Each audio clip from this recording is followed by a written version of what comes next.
Hello, everyone. I'm Vagney Bradley, and today I am joined by Bridget Renee Everson, who is actually a family member of mine too, who I'm so proud of. She has recently released her book, I Dreamt of a Man. Welcome, Bridget. How are you doing? Hi, how are you doing, Vagney? I'm wonderful. Yes, I'm doing well as well. We're here to really kind of take a deep dive into your book, I Dreamt of a Man. I really just want to start with the title. To me it grabbed my attention like from the very beginning, just the title alone. So could you kind of speak on how you came to, okay, I'm going to name my book I Dreamt of a Man? Well, really and truly, I had been thinking of writing a script. I had wrote a script for I Dreamt of a Man. The title I Dreamt of a Man came from what I always saw myself with, the perfect guy. He was just tall, dark, and handsome, and everything that I could imagine, just caring, considerate, compassionate, and loving. And that was what I dreamt of. So I entitled the book, I Dreamt of a Man. And you open the book with a story about your mother and father, giving readers a look into their relationship. Why was that important to you to start the book that way? Because I wanted the readers to know exactly where I started out, where it all started out for me. It all began with my father and my mother's relationship. They were, I wouldn't say always involved in domestic violence, but most of the time they were always into a terrible argument. And it was my father. He was narcissistic and just very controlling and very abusive. So, what inspired you to say, finally, I'm going to write a book about essentially my life? Like, I'm going to do this now. And why was that important for you to do? Well, a couple of my friends had told me that I needed to write a book. And I was like, no, I don't want to write a book. It's too much to write a book. I'll just write a script and I'll get somebody to take the role of the script once I moved to Atlanta. And that was what I thought I was going to do until the pandemic hit and I was stuck inside. And so I said, well, I'll just start writing a book. And the Holy Spirit just directed me in telling me that I needed to write it to other people's lives too, to show other people that I had been through some of everything. And I had just pressed it down so deeply and just compartmentalized it so very much that it all came out as some type of disease, some type of illness, and I could not handle it any longer.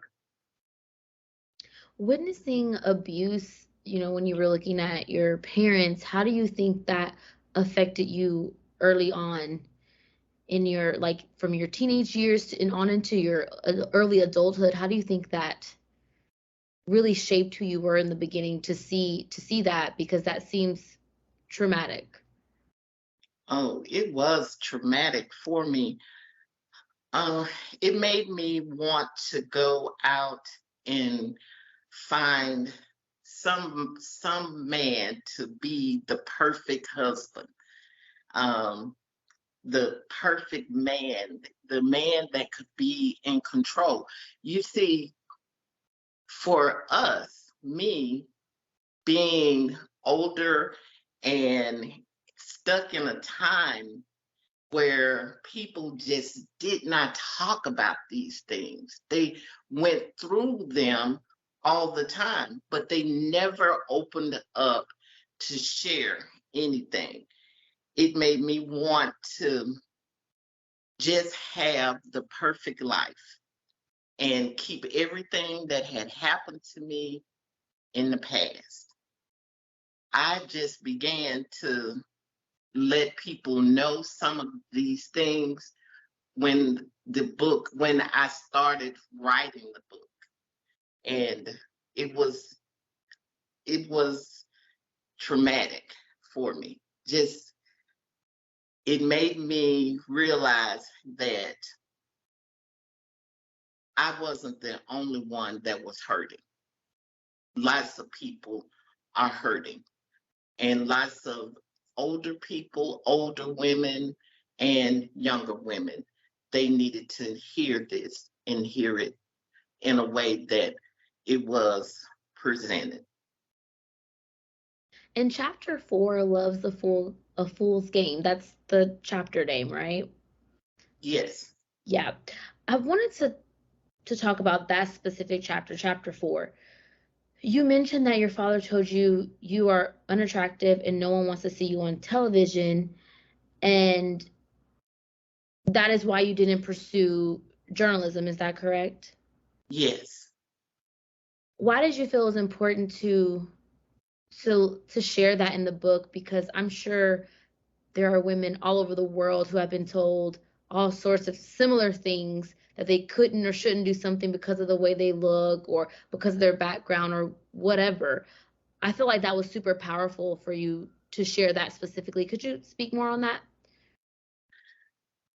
I wanted women to know that I had been through that and that that should not deter them from pursuing anything that they want to go after in life is there for them, no matter their size, the color of their skin, the texture of their hair, none of that matters. If you want to go for it and go for it with great passion. That was what I told everybody. And I tell everybody, you go for it. Go after it, dear. Do not wait. Because I feel like I I missed some things because I didn't go for my dreams. So your original dream was to be in broadcast journalism. Oh yes. All that's all I wanted to do. I wanted to be Barbara Walters. She was the big time news broadcaster back in the day. And I could see myself traveling and broadcasting the news for everyone to hear and respect me. Um, but my father, he was like, no way. That is, you are so unattractive. No one would ever want to see you on TV. No one could stand to look at you like that. Why do you So why do you think your father, it seems so heartbreaking. Why do you think your father would tell you something like that, his daughter? Such hurtful words. I've been going through my mind about my father and why he said such hurtful things to me. And I just, I can't figure it out um, physically. I think that a portion of him was mentally missing. Something went wrong in him, and he just took it out on me because I was the closest thing to my mother. My mother took most of the grief from my father, and I was next. And so he just found me and took out so much of his anger upon me. do you feel like you've, I don't want to say gotten over it, but have found a way to cope and deal with that hurtful past? Oh yes, I've forgiven him and everyone.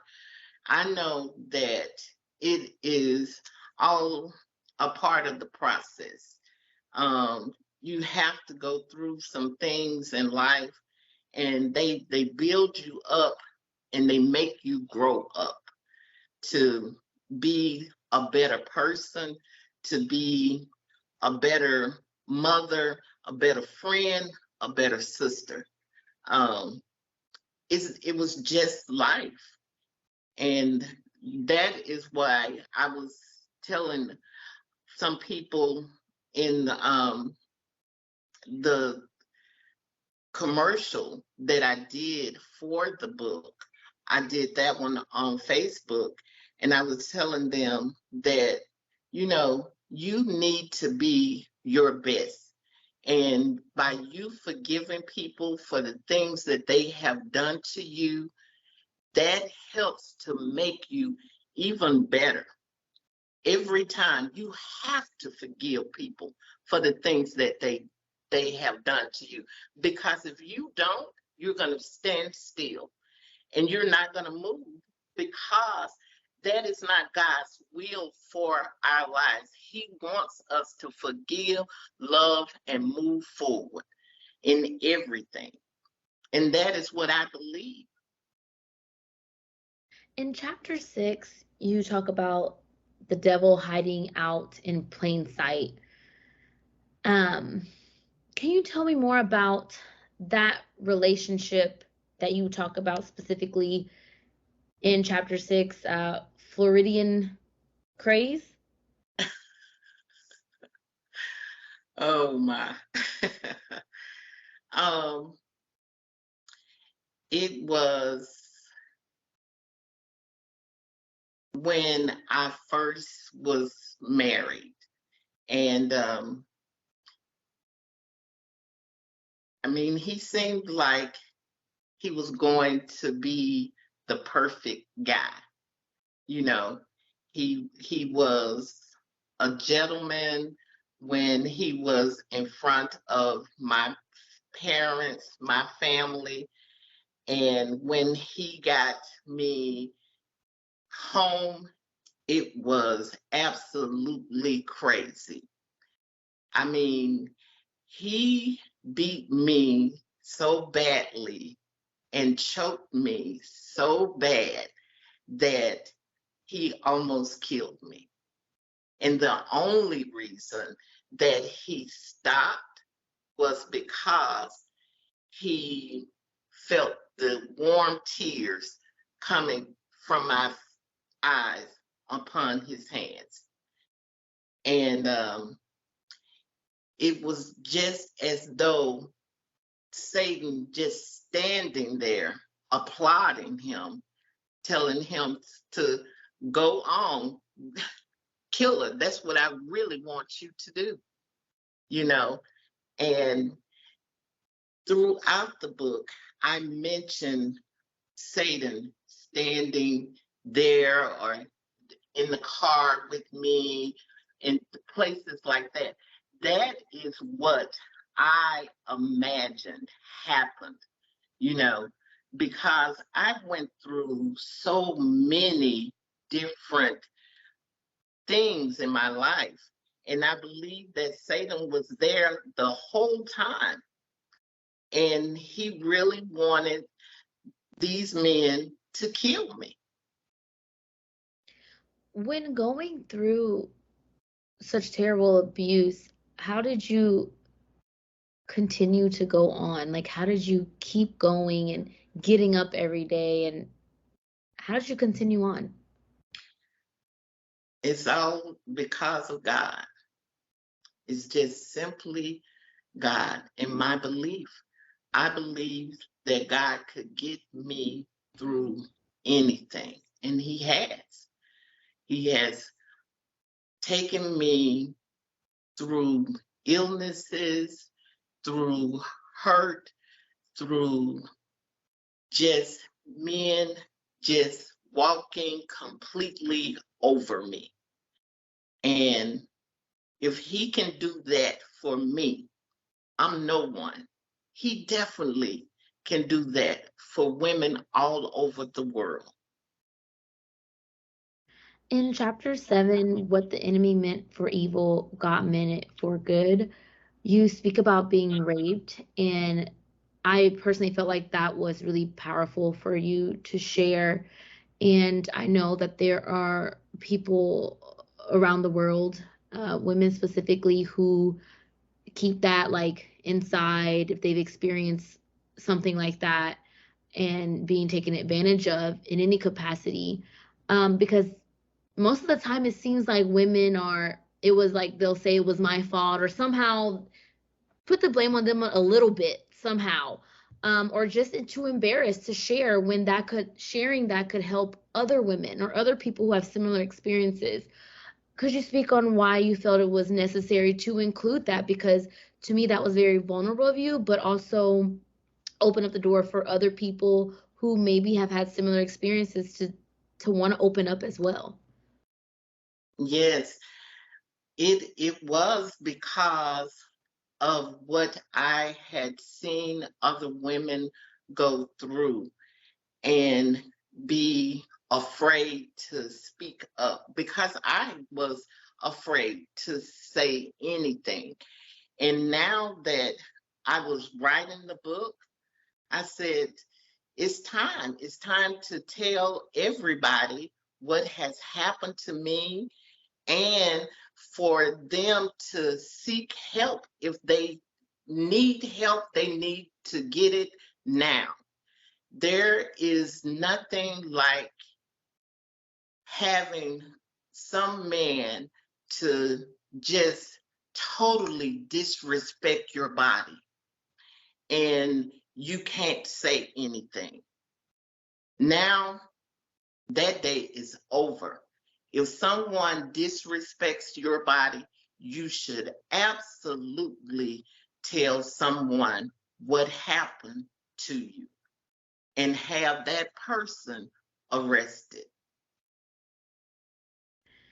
And you also spoke about surviving a major stroke, which you are a stroke survivor, which is amazing and such a blessing, that you're here to tell that story. How do you feel that life altering health experience that you experienced with your health, how do you feel like that changed your life from the moment it happened to you? It made me realize that life is short. It really made me stop and think about the changes that my son would have had to go through if I would have just given up and stopped and took the doctor's word for everything. I just could not do that. I could not leave my son to be here all alone. He needs me. My daughter needs me. And it was just because of the grace of God that made me get up and try. And every day I'm trying because I still suffer from little small incidences related to the stroke, but every day I put one foot in front of the other and I go. Well, you look good, you sound great, so um we're definitely happy that you're here to tell your story for sure. And you spoke about your son and your daughter. I specifically want to talk about Bree, and you detail in the book that she was born with one chromosome out of order, and it caused her bones to be soft and her legs to bow. And she was determined that she was not meant to be in braces for life. Can you talk about that? Because I feel like, especially now in the age of social media, I see all type of like parents in different groups speaking about their children born with certain things and how doctors have told them certain things, but they wouldn't listen because they knew and they believed that their child wasn't going to be just restricted to this illness or this something that they were diagnosed with. Could you speak more on that when learning about your daughter being born with that? Yes, I definitely felt that the devil was a liar, because when they told me I was pregnant and they told me that my child would not be able to walk, she wouldn't be able to care for herself, and I would be stuck caring for her, and that she would have mental disabilities.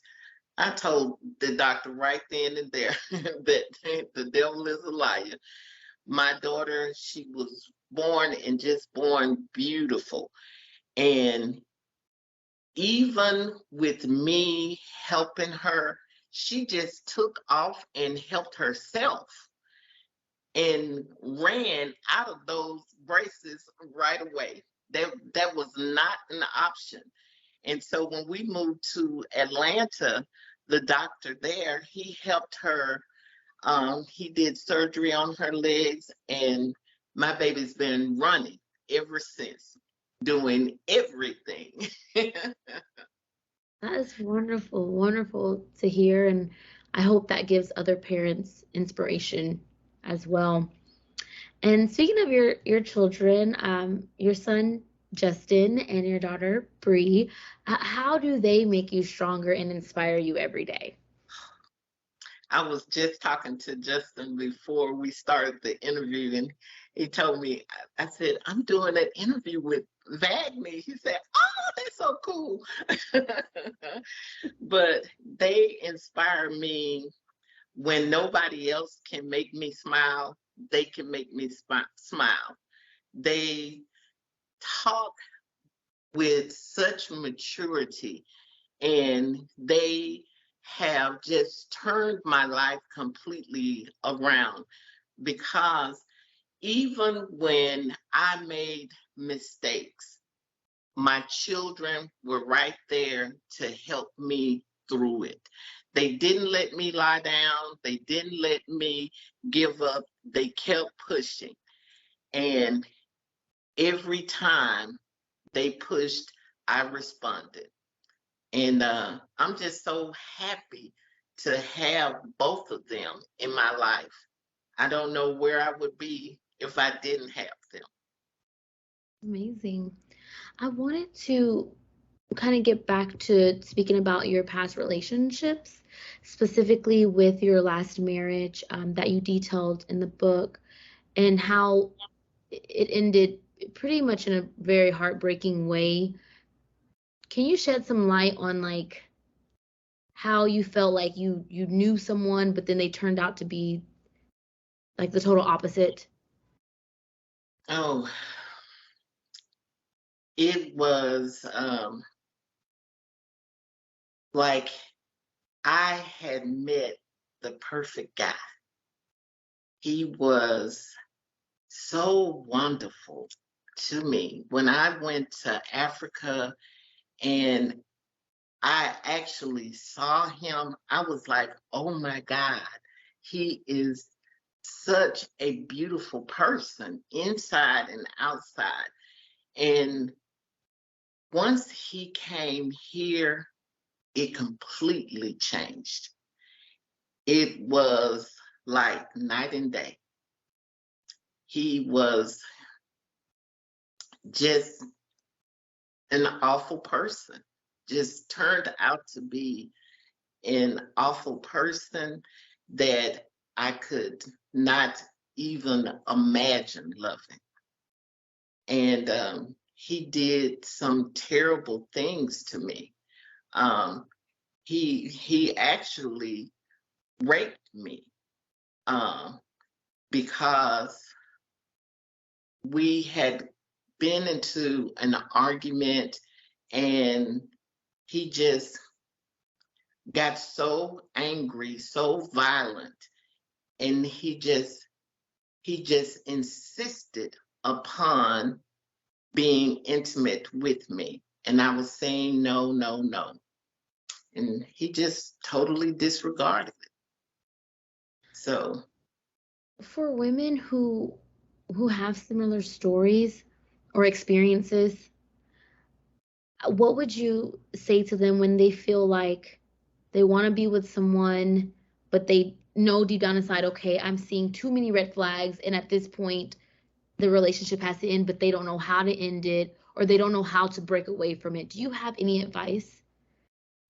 the thing that I say, if you see red flags, you've got to get away from that person. You will have to do it um, slowly, sometimes strategically, but you must get away from that person because with me, um, I gave him what he wanted and he left. But he came back in 2 weeks telling me that his name was on the list. And while he was away, I went to the manager of the apartment and I explained the situation. She said, we can draw up a new lease without him. And that's what we did. And he could not move back in. So it's all types of ways to get away, but you must get away when you see those red flags. Do not ignore them. Take them seriously and do what you have to do to move.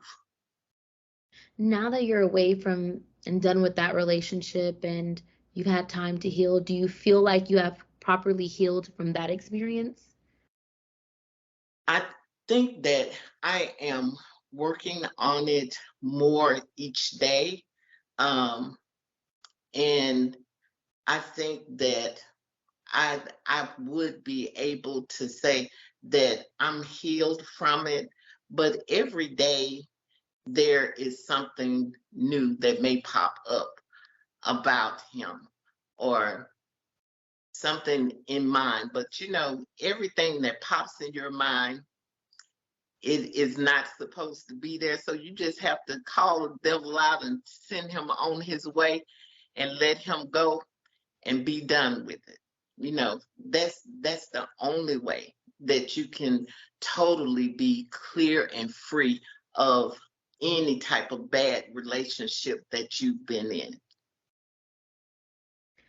And as you mentioned earlier, your faith is really clear, like throughout this book. Um, are there any particular scriptures that you lean on a daily basis that get you through tough times, good times, any kind of times? um, let's see. There is the great I am. I just keep that in my mind all the time. And I can do all things through Christ who strengthens me. Those two, they remind me of who I serve. And by me saying I can do all things through Christ who strengthens me, I know that there is nothing in this world that can stop me. Nothing.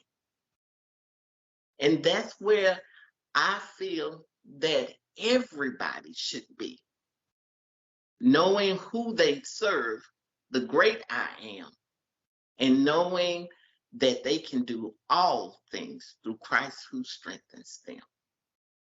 That's beautiful. Yes, that's Philippians 4:13. Um, very powerful, very powerful. Is there anything else you want readers to know? Any other chapters that you would like to shine a light on and speak about? Oh, I wanted to read a poem from my book. This is the poem entitled, I Dreamt of a Man. You see, I dreamt of a man that would love me until the end of time. I dreamt of a man that would love his family more than himself. You see, I dreamt of a man that would love me like I was unforgettable, like I was a part of his soul, like I was someone he could not bear to see hurt or living alone in this world, like he saw a magnificent painting and suddenly he was looking at me. You see, I dreamt of a man, but why hasn't a man dreamt of me? Wow, that is absolutely powerful. So that leads me to this. How can people purchase your book and read about your life? How can people access this book? They can go to Dorians.com and purchase my book there, or they can go on to Amazon or Google and purchase the book from those two also. Great. Well, again, thank you so much, Renee. Since your family, I know you as Renee, but for everyone else, it's Bridget Renee Everson. Her book is out, I Dreamt of a Man. Thank you so much.